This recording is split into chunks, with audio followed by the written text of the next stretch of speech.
بلند تر صلوات پڑھنے والے محمد۔ اعوذ باللہ من السمیع العلیم من الشیطان اللعین الرجیم، بسم اللہ الرحمن الرحیم۔ ناد علیا مظہر العجائب، تجدہ اونا لقا فی النوائب، کل ہم وغم سینجلی بعظمتک یا اللہ جل جلالہ، یا اللہ جل جلالہ، یا اللہ جل جلالہ، بنبوتک یا محمد مصطفیٰ صلی اللہ علیہ وآلہ وسلم، یا محمد مصطفیٰ صلی اللہ علیہ وآلہ وسلم، یا محمد مصطفیٰ صلی اللہ علیہ وآلہ وسلم، بولایتک یا علی صلی اللہ علیہ وآلہ وسلم، یا علی صلی اللہ علیہ وآلہ وسلم، یا علی صلی اللہ علیہ وآلہ وسلم، ادرکنی فی سبیل اللہ، بلند تر صلوات۔ اجازت ہے جناب نوکری کا آغاز کیا جائے۔ معصوم فرماتے ہیں کہ ہمیں ماننے والے پھولوں کی مانند ہوتے ہیں۔ مولا فرماتے ہیں کہ ہمیں ماننے والے پھولوں کی مانند ہوتے ہیں، اور پھول بکھرے ہوئے اچھے نہیں لگتے، اگر اکٹھے ہو جائیں تو ایک گلدستہ بن جاتا ہے۔ آپ سے التماس ہے، گزارش ہے، ایک ایک قدم آگے آ جائیے، ایک ایک قدم آگے آ جائیں نا، مولا آپ کو سلامت رکھے، ماحول بن جائے گا۔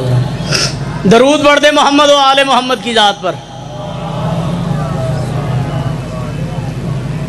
ایسے لوگوں پہ اجر چشم خدا ہوتی ہے، اور حب اولاد علی جن کو عطا ہوتی ہے، اور تذکرہ ہو جس محفل میں آل محمد کا، ارے ایسی محفل پہ تو جنت بھی فدا ہوتی ہے۔ مولا پاک آپ کو سلامت رکھے۔ اعوذ باللہ من السمیع العلیم من الشیطان اللعین الرجیم، بسم اللہ الرحمن الرحیم۔ قال رسول اللہ صلی اللہ علیہ وآلہ وسلم، اولنا محمد واوسطنا محمد وآخرنا محمد وکلنا محمد، بلند تر صلوات۔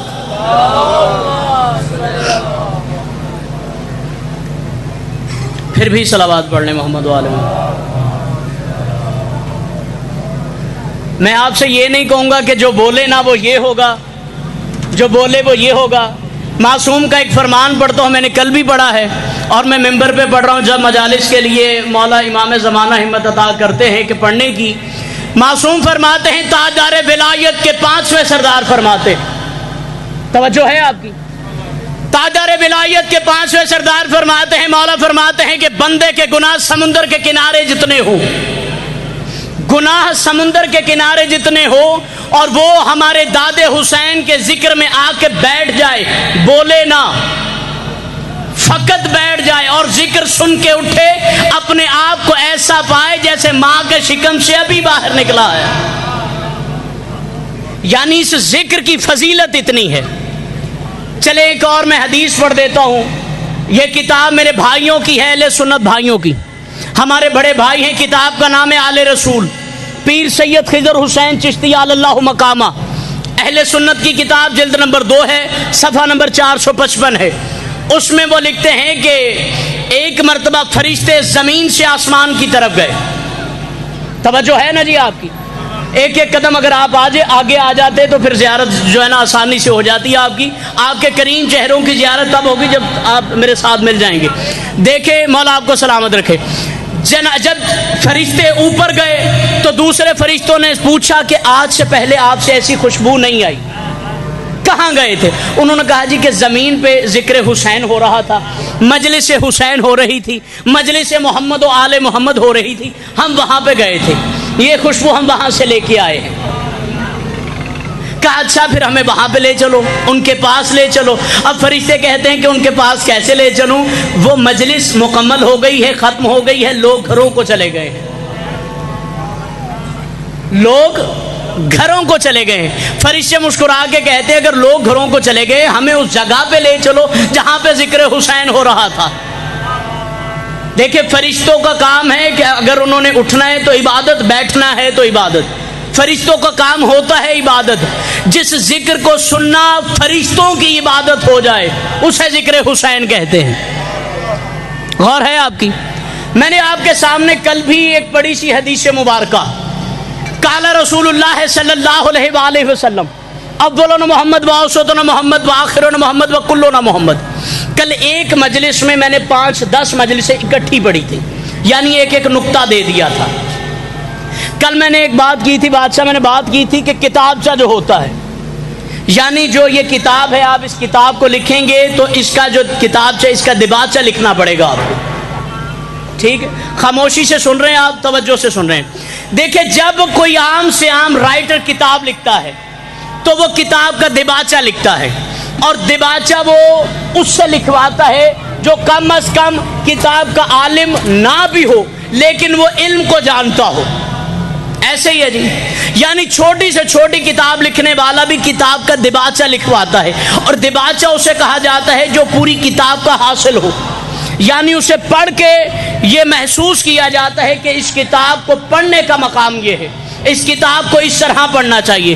اب حضرت محمد مصطفیٰ صلی اللہ علیہ وآلہ وسلم کے دل پہ قرآن ظاہر ہو چکا، 23 سال میں قرآن نازل ہو چکا.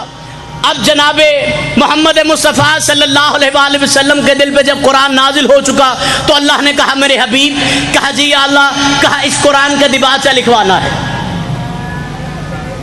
اس قرآن کا دعا دینی ہے. جی بس یہ پہلی بات ہے اور نئی بات ہے، اس سے پہلے ممبر سے اگر ہوئی ہو تو مجھے ٹوک دیجئے گا. جناب محمد مصطفیٰ صلی اللہ علیہ وآلہ وسلم سے اللہ نے کہا کہ قرآن کا دیباچہ لکھوانا ہے. جناب رسول اللہ کہتے ہیں قرآن کا دیباچہ کس سے لکھوایا جائے؟ آپ بتائیے نا، کیونکہ آپ نے دیباچہ، قرآن تو آپ نے میرے دل پہ نازل کیا ہے، اب یا اللہ آپ بھی بتائیے کہ قرآن کا دیباچہ کس سے لکھوائیں.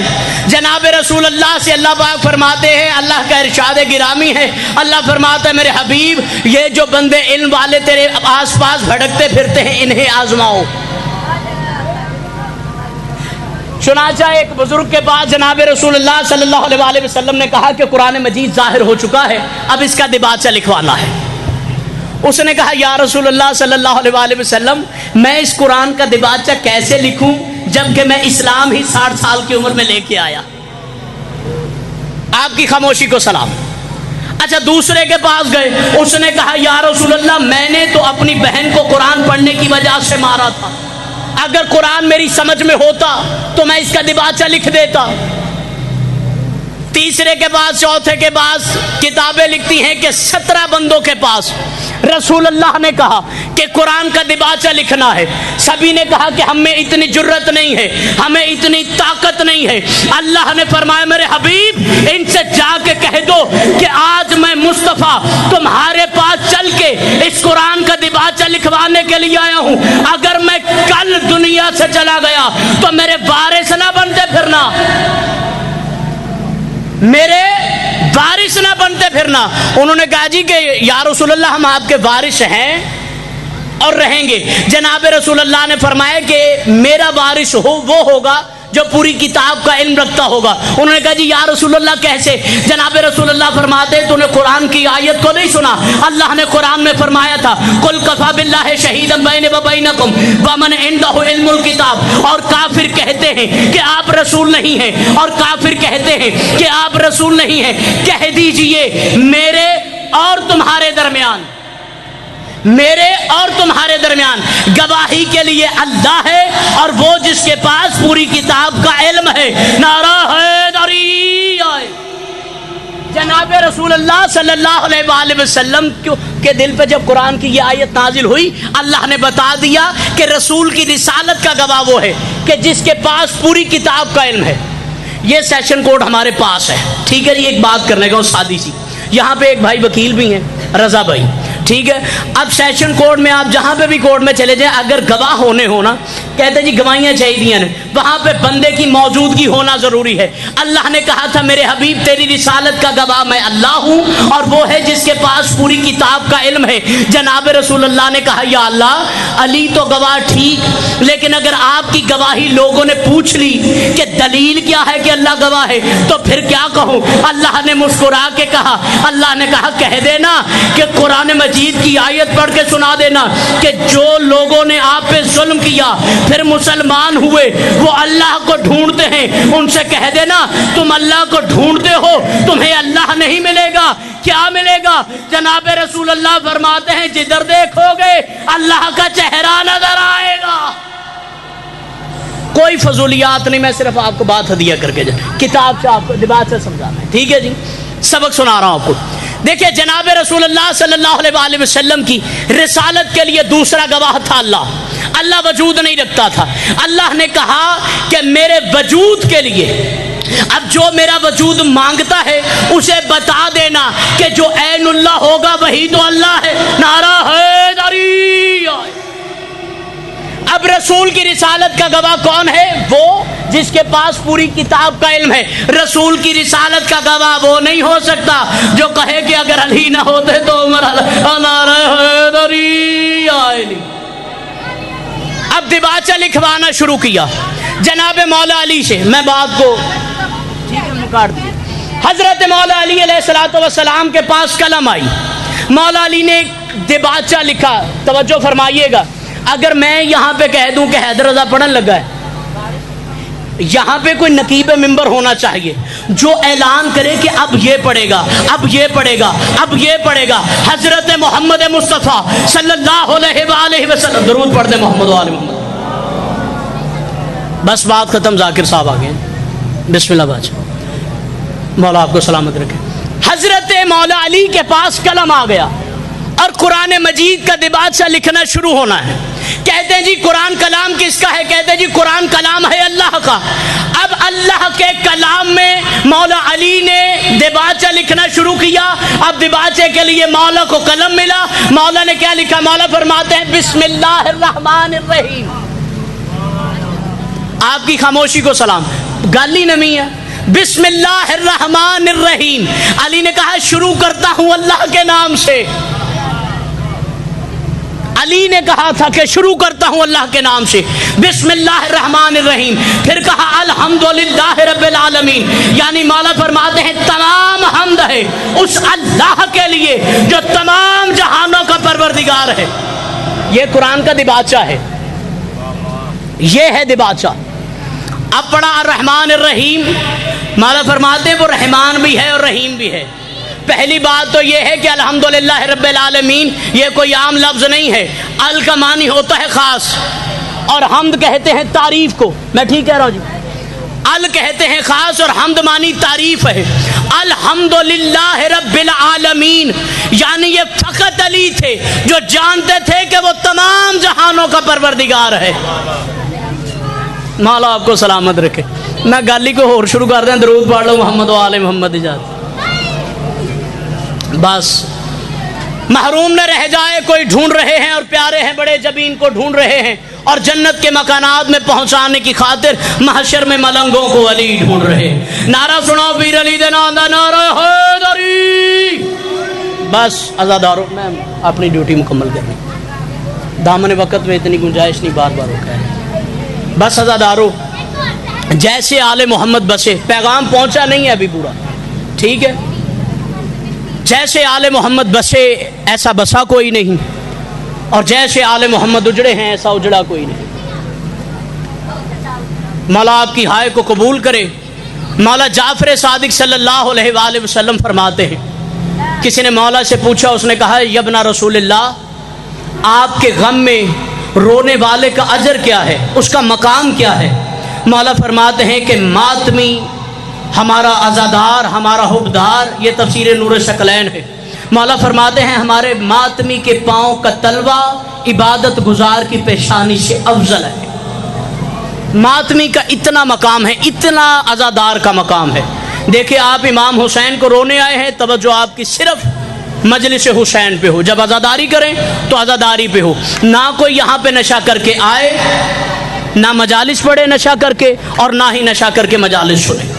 بس عزادارو، مولا عباس جناب سیدہ بطول عذرا رسول کی پاک بیٹی نے وقت وصال اپنے دو کرتے، اپنے ہاتھ سے دو کرتے سیے، اور وہ دو کرتے سی کے کتاب کا نام ہے مدینہ سے مدینہ تک، اور کتاب کا نام ہے سوگ نامہ آل محمد۔ میں حوالہ دے رہا ہوں، دو کتابوں کا حوالہ ہے۔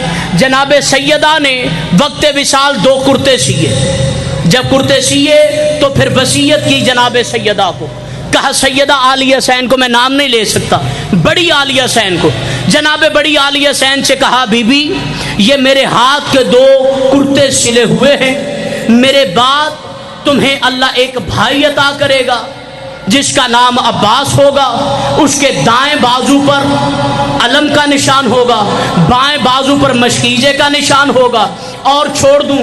جناب سیدہ بی بی عالیہ حسین خود فرماتی ہیں کہ میں نے مولا علی سے پوچھا بابا بھائی کے دائیں بازو پر علم کا نشان تو ہے کہ یہ آپ کی شجاعت کا وارث بن کر آیا ہے، لیکن بابا یہ بائیں بازو پر مشکیزے کا نشان کیوں ہے؟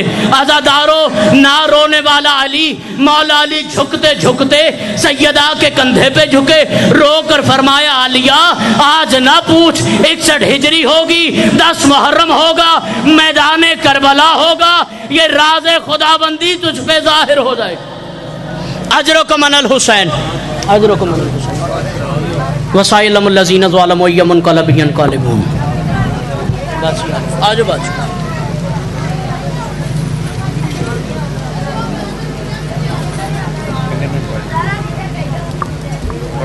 سورۃ فاتحہ۔ بسم اللہ الرحمن